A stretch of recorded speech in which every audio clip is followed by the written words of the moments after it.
नमस्कार, market times commodity board room के अंदर में आपका स्वागत है। मैं हूं सुरेश मनचंदा और आप देख रहे हैं कमोडिटी बोर्ड रूम। आज कमोडिटी बोर्ड रूम के अंदर में हम बात करेंगे हफ्ते के पहले कारोबारी दिन।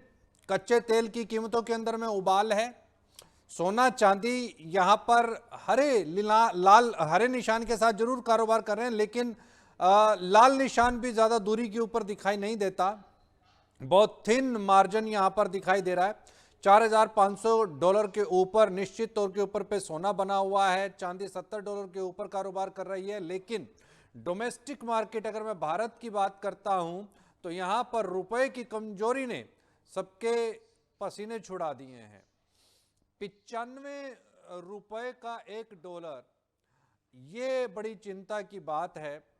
अब आगे क्या लगता है? 100 रुपए का $1 क्या बिल्कुल नजदीक यहां पर दिखाई देता है? कच्चा तेल क्या कहता है? कच्चा तेल चूंकि 1.5% की बढ़त के साथ में इस समय पर $100 के ऊपर कारोबार कर रहा है। इसमें किस नजर से इसको देखा जाए?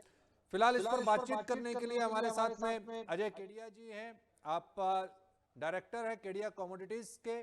स्वागत है अजय जी आपका मार्केट टाइम्स टीवी पर। अजय जी, मेरा पहला सवाल, हफ्ते का पहला कारोबारी दिन, क्या लगता है पिछले एक हफ्ते के अंदर में बाजार कितना बदला? चूंकि पिछले सोमवार को, अगर मैं बात करूं 25 तारीख को, हम लोग बात कर रहे थे और $4100 से बाजार घूम गया था।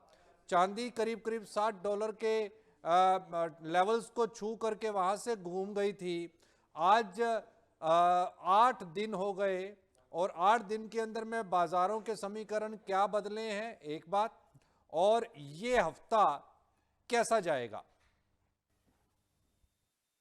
नमस्कार सुरेश जी, और आप सभी को नए हफ्ते की शुभकामनाएं। नए हफ्ते की शुभकामनाएं इसलिए क्योंकि पिछला हफ्ता और ये हफ्ते में जमीन आसमान का फर्क हो रहा है। बिल्कुल आज मॉर्निंग में जब हमने देखा रुपए में अचानक से हमने काफी बड़ा मजबूती लौटते हुए देखी और हमने 9330 तक का लेवल देखा था। बट हाँ, आज फिर से हम 9440 की तरफ पहुंच चुके हैं। मतलब इंडियन इकोनॉमी में भी कुछ बड़ा होने जा रहा है। जिस ढंग से ग्लोबल मार्केट में अनसर्टेनिटी बनी हुई है, वहां पे हम देख रहे हैं कि कहीं ना कहीं इंडियन मार्केट पे उसका असर पड़ेगा। अब नए डेवलपमेंट्स की बात करें तो हमने ये जो युद्ध हो रहा है उसको बहुत ही हल्का आंका था। हमने देखा कि रशिया यूक्रेन भी हफ्ते भर में खत्म हो जाएगा। बट यहाँ पे हम देख रहे हैं ईरान जिस ढंग से जमा हुआ है, और अब तो यमन के हुतीस रेबल्स भी अब इसमें जुड़ना चालू हो चुके हैं। यूएस ग्राउंड इन्वेजन की तैयारी कर रहा है। सुनने में आ रहा है कि जो यूरेनियम पड़ा है उसको कैप्चर करने की कोशिश की जा रही है ताकि वॉर जल्द से जल्द खत्म की जाए। क्योंकि जितना ज्यादा लंबा वॉर चलेगा, ये ग्लोबल मार्केट के लिए तो खराब है ही है, बट यूएस के लिए ज्यादा खराब आता हुआ दिखाई दिया। फेड ने भी आगे जाके इंटरेस्ट रेट पे हाइक जो है उसकी प्रोबेबिलिटी बढ़ रही है। तो मुझे लगता है कि टाइमिंग जो सेलिंग प्रेशर प्रॉपर्टी मार्केट में, या हम बोल सकते हैं करेंसी में, इक्विटी में बना हुआ है, उसी के नतीजे हम सोने चांदी में भी दबाव देख रहे हैं। बट ज्यादा करके देखते हैं ऐसे बड़े दबाव के बाद एक बड़ी तेजी का एक ग्राउंड भी तैयार होता है। जो हमने 2022 मार्च में देखा था, गिरावट आई थी। बट सितंबर 2022 के बाद एक लंबी तेजी स्टार्ट हुई थी। तो कॉशियस रहिए। टाइमिंग तो मार्केट में दबाव है पिछले हफ्ते की तेजी के बाद। अब मार्केट फिर से दबाव लेता हुआ दिखाई दे रहा है।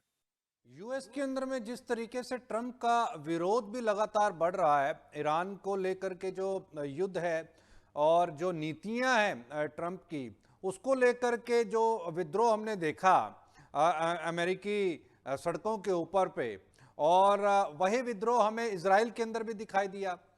तकरीबन अमेरिका की अगर हम बात करें तो जो आंकड़ा निकल करके आ रहा है वो ये आ रहा है कि 80 लाख लोग एक समय पर अमेरिका की सड़कों के ऊपर पे निकल करके और ट्रंप के विरुद्ध नारे लगाते हुए दिखाई दिए। यानी अमेरिका के लोग नहीं चाह रहे कि युद्ध हो। लेकिन अब इजराइल और अमेरिका, नेतन्याहू और ट्रंप दोनों फंस चुके हैं और केवल मात्र अपनी जिद पर अड़े हैं कि हमें ईरान को घुटनों पर लेकर के आना है। हालांकि ईरान ये जान रहा है कि ठीक है, लास्ट कुछ भी हो, लेकिन जिस मुस्तैदी के साथ में ईरान ने सबको चौंकाया है और जो तैयारी अपनी दिखाई ईरान ने, उसने सबको हैरान भी किया है। और हॉर्मुज को लेकर के अमेरिका ने कभी सपने में नहीं सोचा था कि ईरान हॉर्मुज के ऊपर पे कब्जा करके रखेगा। हालांकि ठीक है, जो सेना वहां पर पहुंचेगी तो उसको लेकर के भी ईरान ने स्पष्ट कर दिया है कि हम बिल्कुल हर किसी स्थिति के लिए तैयार हैं। और जो एक वीडियो सोशल मीडिया के ऊपर पे उन्होंने एआई जनरेटेड डाला है कि अमेरिका के सैनिक ईरान में आएंगे तो सही, लेकिन जाएंगी उनकी लाशें और कब्रिस्तान बनेगा खुर्ग का जो एरिया है। तो ये तो साफ इंडिकेट ये करता है कि अमेरिका को ही यहाँ पर झुकना पड़ेगा। हालांकि अमेरिका ने काफ़ी अपने जो जेट्स हैं वो ब्रिटेन में लैंड करवाए हैं हमला कराने के लिए। तो ये परिस्थितियां तो ये दिखा रही हैं कि युद्ध अभी घटता हुआ दिखाई नहीं दे रहा है। ईरान की अगली जो लेयर है वो तैयार है। ईरान ने जासूसों के ऊपर भी बड़ी कड़ी कार्रवाई की है, ये भी एक बड़ी चीज़ है। और वो हर एक कोने को लेकर के बड़ा संजीदा और मुस्तैद नज़र आ रहा है। इसके साथ साथ में केडिया जी, जैसे अभी आपने बताया कि ये हफ्ता शायद दबाव का रह सकता है, तो क्या ये मान करके चलें कि मान लीजिए जो अभी आज एक मैसेज जो सर्कुलेट हो रहा है, एक और बयान ट्रंप का मैं आपको बता देता हूं। ट्रंप साहब ने ये कहा है कि ईरान ने हॉर्मुज के रास्ते 20 शिप्स जो है पाकिस्तानी झंडा लगा होने जिस पे पाकिस्तान का झंडा लगा हुआ था उनको हॉर्मुज से जाने दिया है।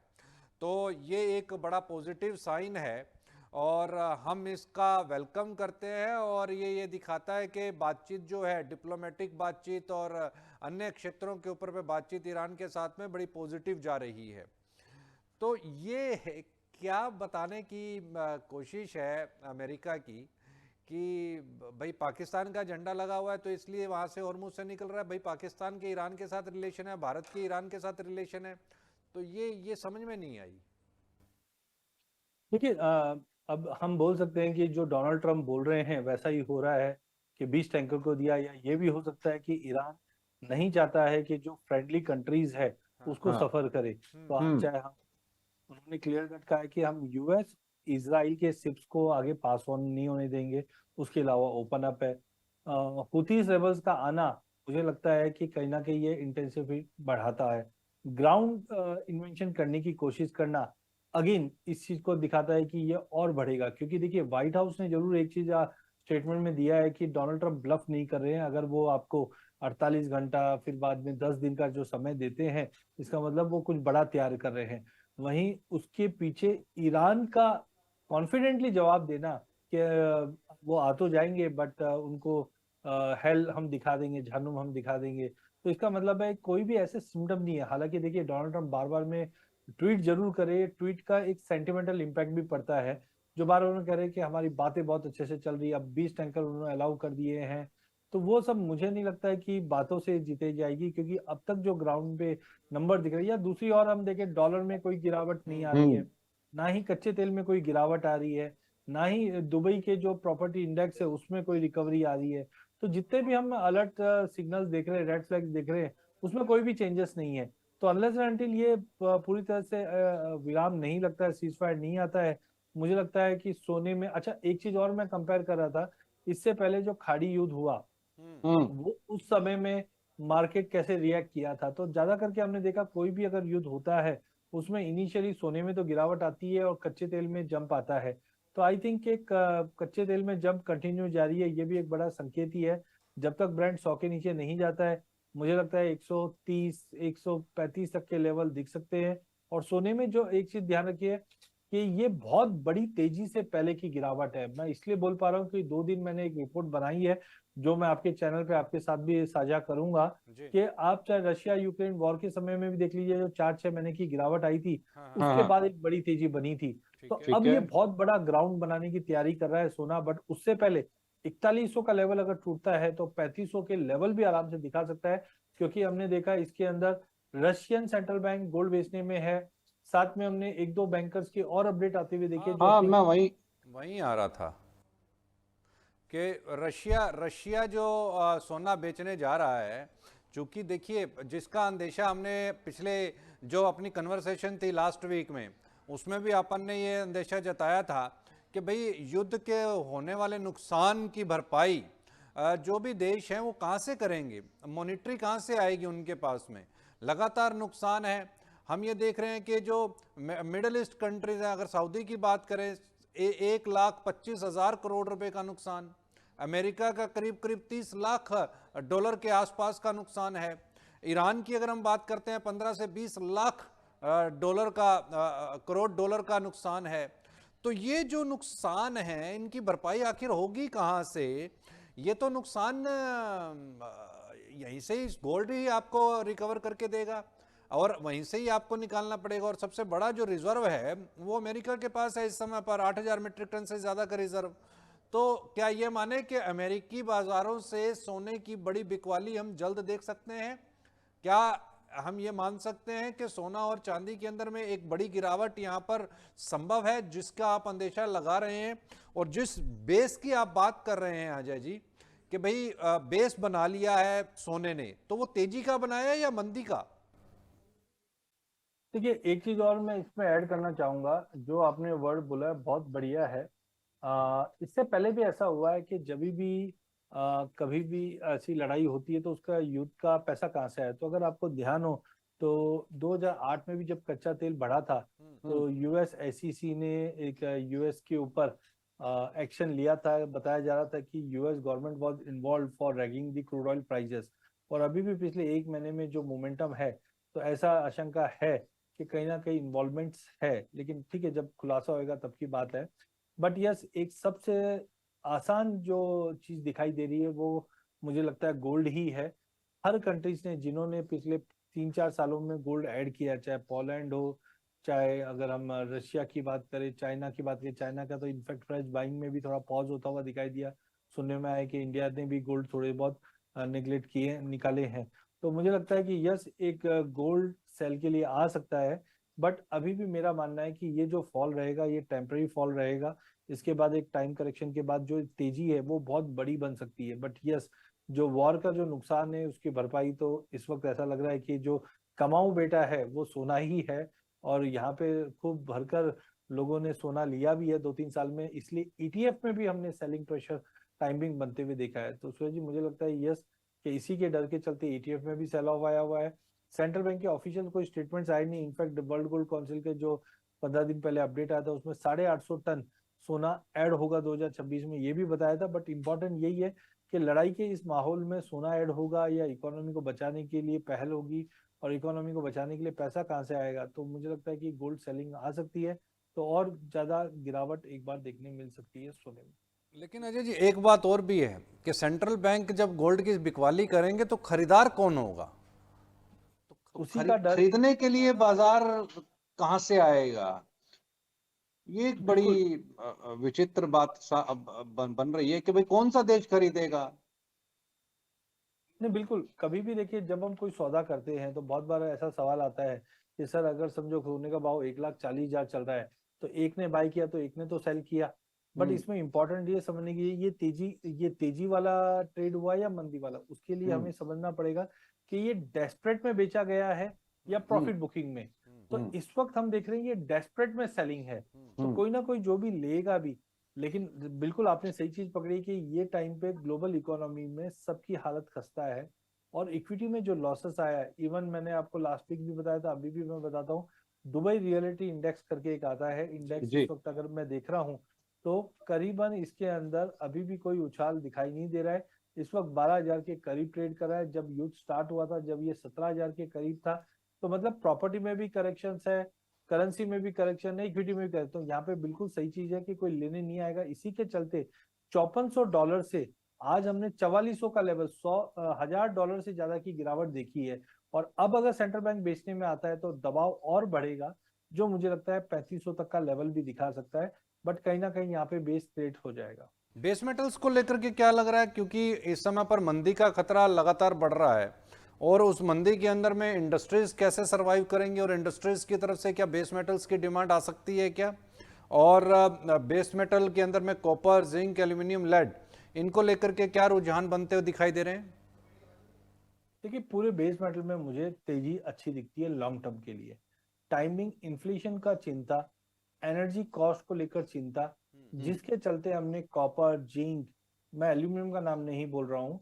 एल्यूमिनियम इसलिए नहीं क्योंकि जिस ढंग से अभी मॉर्निंग में ही अपडेट आई है, कुछ और प्रोड्यूसर या स्मेल्टर्स पे हमले हुए हैं जिसकी वजह से ग्लोबल कंसर्न सप्लाई को लेकर बने हुए, इसलिए आज भी अगर आप देखोगे तो 2.5% की तेजी हम देख पा रहे हैं एल्यूमिनियम में कंटिन्यू है, जबकि कॉपर हायर लेवल पे सस्टेन नहीं कर पा रहा है। तो मुझे लगता है टाइमिंग एल्यूमिनियम थोड़ा सा मिडिल ईस्ट में जो डिस्टरबेंस बना हुआ है उसके चलते पॉजिटिव रह सकता है, लेकिन आप डोंट एक्सपेक्ट कि कॉपर जिंक इसमें कोई फ्री फॉल आ जाएगा। टेम्पररी पुलबैक इन दोनों काउंटर पे भी रहेगा, जहां पे कॉपर की अगर मैं बात करूं इस वक्त 1150 के करीब है। मुझे नहीं लगता कि प्राइजेस ये 1100 के नीचे सस्टेन करे, इनफैक्ट ये लेवल पे आपको जमा करना चाहिए। हालांकि ये हफ्ते में मैन्युफैक्चरिंग और सर्विस पीएमआई के नंबर्स आने कोई ज्यादा खास तो नहीं आएंगे, बट अगर ये प्राइसेस को दबाव में लाता भी है तो लॉन्ग टर्म के लिए कॉपर और जिंक लेके चलिए, क्योंकि ये स्ट्रक्चरल शॉर्टेज में जाने हैं। लॉन्ग टर्म पॉजिटिव अभी जो सेंटीमेंट बना हुआ है इसकी वजह से दबाव है। सबसे पहला पिक जो रहेगा मेरा कॉपर ही रहेगा। हाँ, टाइमिंग एल्यूमिनियम को भी सपोर्ट मिलेगा सप्लाई कंसर्न्स के चलते, जो इस वक्त 350 के करीब है, 380 की तैयारी कर रहा है। कॉपर फिर से मुझे लगता है 1300 की तैयारी कर रहा है, एल्यूमिनियम 350 की तैयारी कर रहा है। हालांकि लेड सुस्त रहेगा क्योंकि सप्लाई हमारे पास ज्यादा है। अच्छा, आपको लगता है कि क्रूड अब सभी देश दो चीज़ों के ऊपर तो फोकस कर रहे हैं सर। पहला है फूड सिक्योरिटी और दूसरा है एनर्जी सिक्योरिटी, क्योंकि क्यूबा के जिस तरीके से आर्थिक नाकेबंदी अमेरिका ने कर दी तो उसके बाद दुनिया और ज़्यादा सचेत है। अमेरिका का समझ नहीं आ रहा, वेनेजुएला चाहिए उनको, ग्रीनलैंड भी चाहिए उनको, क्यूबा भी चाहिए उनको, ईरान इराक ये भी चाहिए उनको, मिडल ईस्ट भी चाहिए उनको। तो क्या अब दुनिया स्ट्रेटेजिकली चेंज होने जा रही है, हम ये माने कि एक तो फूड सिक्योरिटी को लेकर के, और अब दूसरा जो यहाँ पर है, अच्छा रशिया का जो ऑयल सेलिंग है, जो रशिया ने कहा है, बड़ा इंपॉर्टेंट पॉइंट है कि जी 1 अप्रैल से हम किसी को भी तेल नहीं बेचेंगे, तो इसके क्या मायने समझें? देखिए, सबसे पहले तो हम यूएस और क्यूबा की बात कर लेते हैं, बिकॉज जिस ढंग से यूएस का जो स्टेटमेंट आया है वो बहुत ही सराहनीय है। बिकॉज रशिया का ऑयल टैंकर जाना और यूएस इसको अलाउ करना, बिकॉज आप समझिए कि अगर ये टैंकर क्यूबा पिछले हफ्ते 15 दिन से बिना लाइट बिना तेल के जीवन काट रहा है और क्रिटिकल सिचुएशन है, और यूएस ने जिस ढंग से उसको फ्रेम कर रखा है वो कहीं से मंगा नहीं सकते। पहले वेनेजुला से आ रहा था, फिर ईरान से आ रहा था और रशिया से आ रहा था, वो तीनों ही सोर्स खत्म हो चुके हैं एज ऑफ नाउ। अब रशिया ने जो टैंकर भेजा है, ऐसा लग रहा था कि इसको मतलब युद्ध हो सकता है, लेकिन यूएस इससे ये क्लियर है कि यूएस रशिया के सामने आमने सामने नहीं आना चाहता है, और अब ये पहुंच चुका है। तो मतलब वो chapter as of now discount हो चुका है, और इससे यूएस का जो हम बोल सकते हैं कि जो दबदबा है उस पे क्वेश्चन मार्क आता हुआ दिखाई दे रहा है, क्योंकि पिछले 5 सालों में हमने देखा, चाहे वो तालिबान हो, चाहे अभी ईरान हो, चाहे नाटो कंट्रीज हो, और अब क्यूबा, रशिया, ये सब कहीं ना कहीं दबाव क्रिएट कर रहे हैं। वहीं दूसरी ओर रशिया की भी अगर हम बात करें तो दो इंपॉर्टेंट अपडेट पिछले हफ्ते के हैं। एक तो गोल्ड के एक्सपोर्ट के ऊपर भी उन्होंने कुछ स्ट्रिजेंट लॉ बना दिए हैं। सेकेंडली, कच्चे तेल पे तो नहीं बोलूंगा, बट हाँ गैसोलीन, गैस, इसके ऊपर सख्ती 1 अप्रैल से ला रहे हैं। बिकॉज जिस ढंग से लगातार उनके एनर्जी इंफ्रास्ट्रक्चर पे जो हमले हो रहे हैं उसको आगे सिक्योर करने की जरूरत है, एंड उसी के चलते आज हम देख रहे हैं ब्रांड 110 के 115 के करीब ट्रेड कर रहा है, और आने वाले कुछ सेशंस के अंदर हम देखेंगे ये तेजी बनी हुई रहेगी, क्योंकि अल्टीमेटली देखिए यूएस, रशिया और मिडिल ईस्ट, ये तीन बड़ी ताकत है जो कहीं ना कहीं ग्लोबल मार्केट में सप्लाई को डिसाइड करती है। इस वक्त मिडिल ईस्ट पूरी तरह से क्लोज है, यूएस बचा हुआ है और रशिया बचा हुआ है, और रशिया का ये स्टेटमेट आना मतलब एनर्जी प्राइसेस को और अपलिफ्ट करता हुआ दिखाई देता है। निश्चित तौर के ऊपर भारत के लिए क्या लगता है, अब एनर्जी में डाइवर्सिफिकेशन लाना जरूरी? देखिए, अगर हम दो चीजें, एक तो गवर्नमेंट के लिए तो यस, इंडियन गवर्नमेंट भी हमने देखा रिन्यूअल पे कोशिश कर रही है, शिफ्ट होने में काफी हद तक इसके लिए हम इंश्योर्ड है।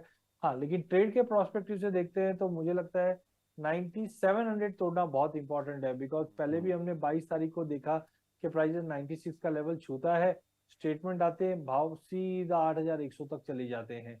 तो मुझे लगता है कि अगले 2 दिन में अगर प्राइजेस में 9,700 का लेवल तोड़ के थोड़ा भी होल्ड कर जाता है तो बड़ी तेजी बन सकती है, जो 10,500 तक का भी लेवल दिखा दे। बट सस्टेनेबिलिटी नहीं है, क्योंकि बार बार में इस चीज को रोकने की कोशिश की जाएगी तो वॉल्टिलिटी तो कंटिन्यू रहेगी। अगर 9,700 का लेवल टूटा तो 10,200 से 10,300 का लेवल, अदरवाइज 9,700 के रेजिस्टेंट से मार्केट वापस आपको 8,800 तक का लेवल दिखेगा। बट वॉल्टिलिटी आप मान के चलिए 4,400-5,500 पॉइंट्स का 1,500-2,000 पॉइंट का कंटिन्यू रहेगा। यानी आपको लगता है कि कच्चे तेल के अंदर में अभी उबाल आना बाकी है और 10,000 रुपए के ऊपर के लेवल्स दिखाई देंगे?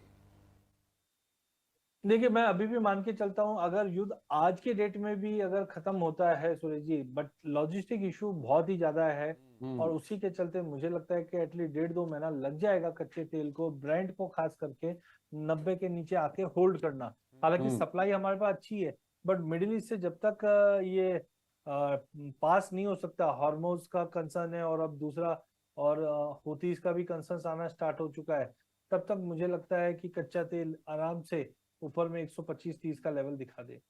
और इस सिनेरियो के अंदर में एनजीओ आज रिवर्स कैसे? देखिए, एनजी में हम लोग जो ट्रैक करते हैं, इंडिया में जो ट्रेड होता है वो होता है यूएस एनर्जी। यूएस एनर्जी में प्रोडक्शन अच्छा है। इनफैक्ट नाटो से थोड़ी सी खटाई आने के बाद हमने देखा यहाँ का जो एक्सपोर्ट है वो भी नरम हुए हैं, जिसकी वजह से डिस्पाइट इतनी बड़ी न्यूज आने के बावजूद भी आज हम 4% की गिरावट नेचुरल गैस में देख पा रहे हैं। हालांकि यूरोपियन गैस अभी भी पॉजिटिव है। इन्होंने नए सीजन के लिए 2026-27 के लिए जो इनकी कैपेसिटी है उसको 80-82% का टारगेट ही रखा है, जो जनरली हम 90 के ऊपर दिखते हैं, ताकि मार्केट में चेरॉस नहीं बचे। अप्रैल मंथ सूरज जी ऐसा मंथ होता है जहाँ पे ये लोग यूरोपियन मार्केट हमेशा इन्वेंट्री भरने की कोशिश करते हैं। तो मुझे लगता है कि as of now temporary market stagnant है, बट जैसे ही हम अप्रैल फर्स्ट वीक पार करेंगे एक बड़ी तेजी के लिए नेचुरल गैस खड़ी है, जो 240 के नीचे जाती हुई दिखाई नहीं देती। बट ऊपर में अगर कच्चा तेल कंटिन्यू 110 के ऊपर मेंटेन रह जाता है अगले 10-15 दिन, तो यहाँ पे हम 350-400 तक के भी रैली देखेंगे, क्योंकि एक तरफ यूरोप की बाइंग आ जाएगी और दूसरी तरफ कच्चे तेल के चलते जो एनर्जी है, अदर एनर्जी है, वहां पे हम देखेंगे प्राइजेस में एक तेजी आएगी, चाहे वो कोल हो, यूरेनियम हो, रिन्यूएबल एनर्जी हो, चाहे नेचुरल गैस हो। तो आज के अगर पहले ट्रेडिंग सेशन, दिन के पहले ट्रेडिंग सेशन की अगर हम बात करें तो कौन सी कमोडिटी आपको बेस्ट लगती है, किसमें निवेश करना चाहिए? देखिए, मुझे लगता है अभी सोने चांदी में गिरावट ही रहेगी। हाँ, मॉर्निंग सेशन में तेजी आ सकती है, लेकिन कुल मिलाकर 148,500 के करीब, मतलब यहाँ से और 1,000 रुपया ऊपर अगर गोल्ड जाता है 148,500, वहां पे बिकवाली करके चलिए, 150 का स्टॉप लॉस लगाइए, 145 तक का टारगेट मिलेगा। वहीं अगर चांदी की भी अगर बात करें तो दिन में तेज रहेगा, 230-500 के करीब मिले बेच के चलिए, 232 के स्टॉप लॉस से 225 तक का टारगेट रहेगा। वहीं कच्चे तेल के अंदर बाय ऑन ड्रॉप की रणनीति ही बना के चलिए, क्योंकि अभी भी स्ट्रक्चर पॉजिटिव ही है। तो 9450 पे लेंगे, 9300 का स्टॉप लॉस रखेंगे, 9700 का टारगेट रहेगा।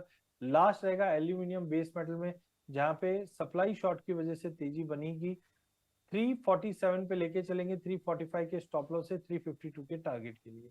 ओके, तो सोना चांदी और एल्युमिनियम और कच्चा तेल, यहाँ पर आप बाइंग स्ट्रेटजी बता रहे हैं कि बाई करके चलें तो फायदा देखने को मिलेगा। बिल्कुल सर जी, बहुत बहुत शुक्रिया अजय जी इस तमाम जानकारी के लिए, बने रहने के लिए। हालांकि दो महत्वपूर्ण जो अपडेट्स, एक तो रशिया सोना बेचेगा, कच्चा तेल नहीं बेचेगा, ये रशिया की तरफ से है। अब इसका इम्पैक्ट अभी हालांकि मार्केट समझने की कोशिश कर रहा है कि क्या यहाँ पर दिखाई देगा। और इसके साथ साथ में आज जो हफ्ते का पहला कारोबारी दिन है उसके अंदर में हमने $4550 के आसपास बाज़ारों को काम करते हुए देखा सोने के। और वहीं चांदी की अगर हम बात करते हैं तो चांदी $70 के ऊपर लगातार बनी हुई है। कच्चा तेल $100 के ऊपर इस समय पर इंटरनेशनल बाज़ारों के अंदर में, डोमेस्टिक बाज़ारों के अंदर में 10,000 रुपये के लेवल्स टूट सकते हैं जल्दी। और एनजी के अंदर में आज प्रेशर है, गिरावट यहाँ पर दिखाई दे रही है। लेकिन एल्युमिनियम को लेकर के अजय केडिया जो है वो काफ़ी बुलिश नज़र आए कि एल्युमिनियम के अंदर में एक स्ट्रेंथ दिखाई देती है, वहाँ पर एक तेज़ी जो है वो बनती हुई दिखाई दे सकती है। हालांकि जो इन्फ्लेशन का खतरा है वो अब बढ़ने लगा है, और दूसरा इकोनॉमिक स्लो डाउन, इसका भी अंदेशा दिखाई देने लगा है। तो ऐसे में बेस मेटल्स कितना सस्टेन ऊपरी स्तरों के ऊपर पे कर पाएंगे, ये एक विचारणीय विषय होगा। और जो देश इस समय पर युद्धों के अंदर में फंसे हुए हैं और जिनका पैसा वहाँ पे बर्न हो गया है, अब उनके पास में ऐसी कौन सी एसेट्स होंगी जिससे वो पैसा रिकवर कर सकते हैं, पैसा लेकर के आ सकते हैं और उनकी इकोनॉमी की जो हेल्थ है वो सुधरती हुई दिखाई दे। ये काफ़ी सवाल है जिनके जवाब आने अभी बाकी हैं, क्योंकि इस समय पर पूरा बाजार जो है अनप्रिडिक्टेबल है। कीमतें जरूर बढ़ी हुई हैं, हालांकि अगर डोमेस्टिक मार्केट के अंदर में एग्री कमोडिटीज़ की भी हम बात करें तो वहाँ पर भी एक बुल रन जरूर दिखाई दे रहा है, चाहे वो मसाले हों, मक्का हो और अदर कमोडिटीज़, एग्री कमोडिटीज़ हों, तो उनके अंदर भी हम एक तेज़ी का माहौल देख रहे हैं। और जब तक युद्ध की स्थिति क्लियर नहीं हो जाती तब तक फंडामेंटल और टेक्निकल यहाँ पर बहुत ही ज़्यादा वोलेटाइल रहने वाले हैं और बाज़ारों को भी वोलेटाइल रखने वाले हैं। कहीं मत जाएं, देखते रहें market times TV. Commodity boardroom के अंदर में फिलहाल के लिए इतना ही। कल फिर मुलाकात होगी ठीक 11 बजे।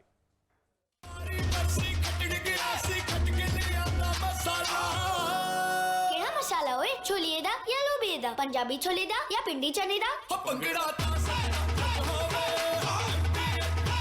अब छोलिया हो या लोबिया, पंजाबी छोले या भिंडी चने, सब कुछ मजेदार बने।